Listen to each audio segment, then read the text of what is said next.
Today we're going to be talking about my favorite wildlife video camera, which is the Sony FS5 that we got right here. This camera with this behemoth of a 150 to 600mm lens is a dream combo. And if you didn't see my last video, check it out. I reviewed this lens that we got right here, which is only $1,000, which is not cheap, but compared to other wildlife lenses that Sony has, which cost $2,000 to $13,000, it's pretty affordable.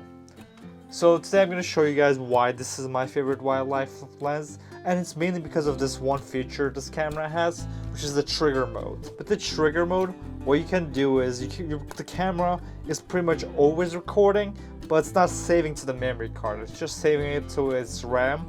And what it does is that when you press the record button, it records the last 4 to 8 seconds, which allow you to just pretty much just sit there, wait for the wildlife to come to you. And after it does, and the moment happens, then you can just press the record button and save those last 8 seconds.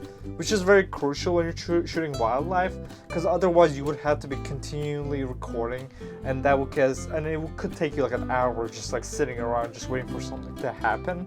While with this camera, you can just sit there for an hour for something to happen, but only record at 8 seconds when something did happen. Now there is a couple of problems with that thing, depending on how slow you're shooting with this camera, because you have to be in the slow motion mode to use that feature. It will mean that like after you press record, you have to wait a little bit while for the camera to take that footage and then convert to slow motion. It could take like 10 to 20 seconds depending on if you're only doing like 120 FPS, but if you go and do like 960 FPS, then it can take like a couple of minutes for the camera to take that footage and convert it to a slow motion video that you can actually use. That's another thing I love about this camera, is that it has some crazy slow motion features. It can shoot from 120 FPS to 960 FPS, which is, just crazy that you can do that much. But it can only do 1080p up to 240p. But if you try doing, if you go down to 480p, it's like 720p, so it's still workable. But if you go to 960 FPS, then it becomes like 360p, so the video quality is kind of unusable, but you can do it if you want to. So now let's go outside my boat and try to get some videos of the bird. There isn't that much wildlife going on right now, so I don't know how much stuff I can get. But either way, I have some other footage that I shot before that we can also demonstrate. So now let's go outside and take some video. Alright, so the cool thing about this camera again is that we're going to go in the SNQ mode, which is how you do the slow motion with this camera. And I already see a bird that's like sitting over there. Now what I can do is, we'll just zoom in real close to that bird. And we're going to have to manual focus.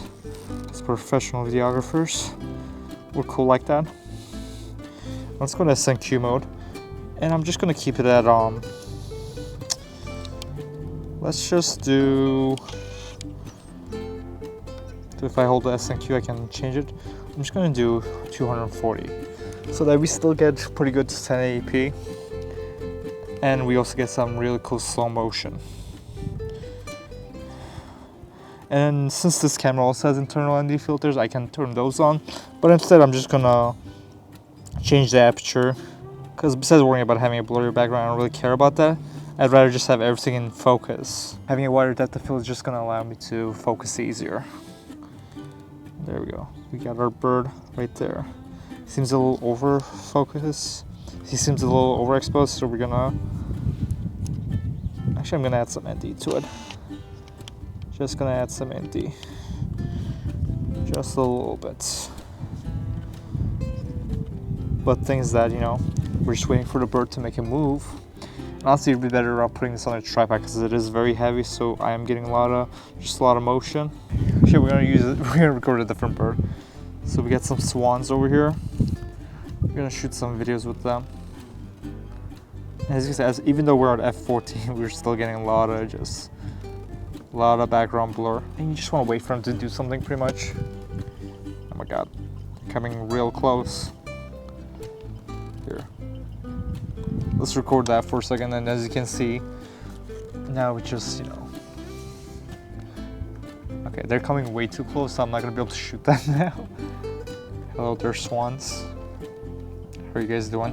I don't have any bread for you, I'm sorry. I kinda wanna pet them, but I feel like they're gonna like bite my finger off. Am I gonna get fucking killed on camera? What is going on here? I feel like I'm like walking to like a dark alley and then two guys just like come up to him and like ask me for money. We got the swans leaving.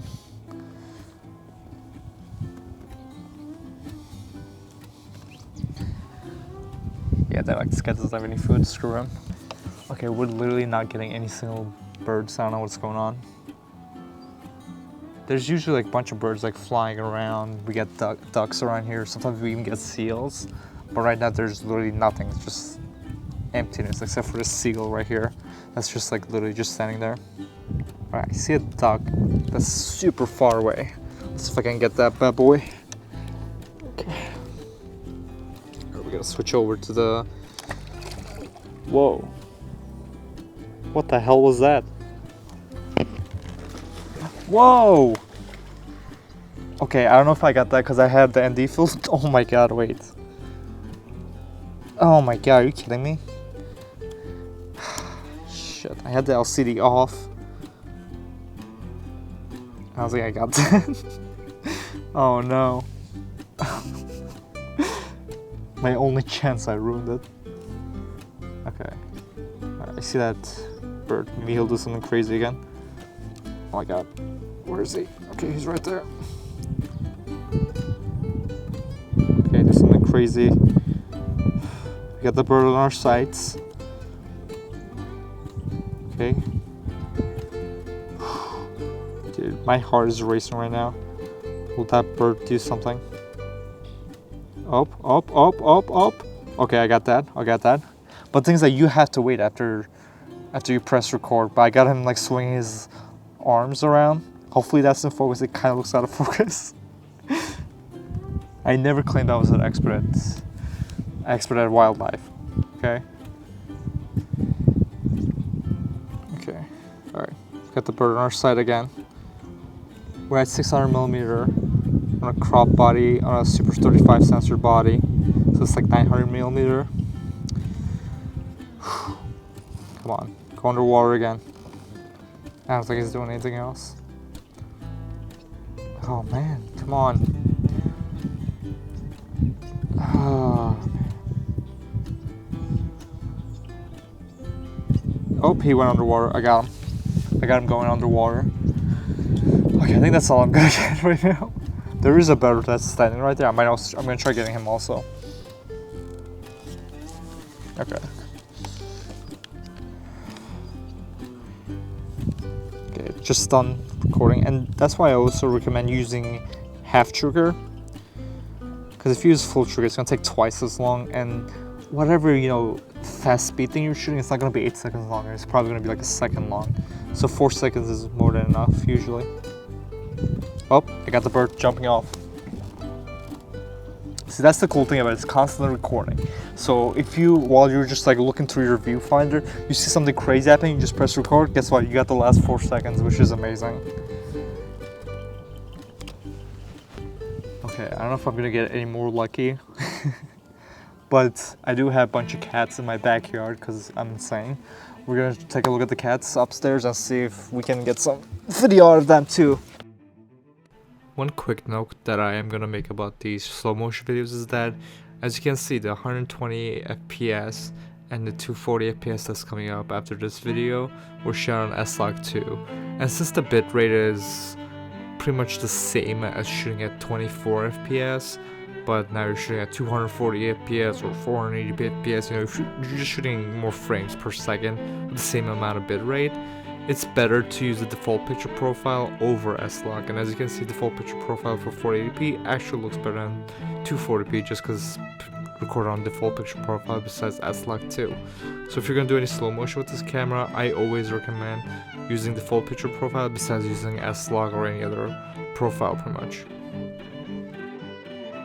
Okay, now we're gonna go over how long it takes for the camera to go over the files once you start recording, depending on the frame rate you're using.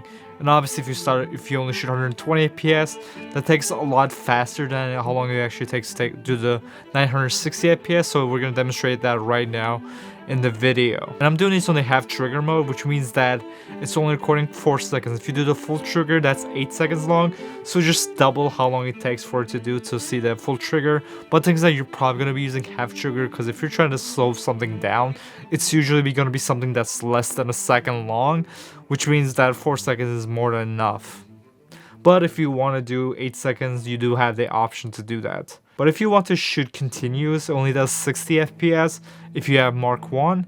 Or if you have Mark 2, you can shoot up to 120 FPS on 1080p. And on Mark 1, you can shoot up to 120 FPS continuous if you buy the high frame rate upgrade. So in conclusion, I think the Sony FS5 is great for shooting wildlife. That trigger mode really helps out, so you don't have to continuously shoot and then waste a lot of space and then have to go through that footage later on. With the FS5, if you shot something, you know that something happened in that video file, so it's very useful.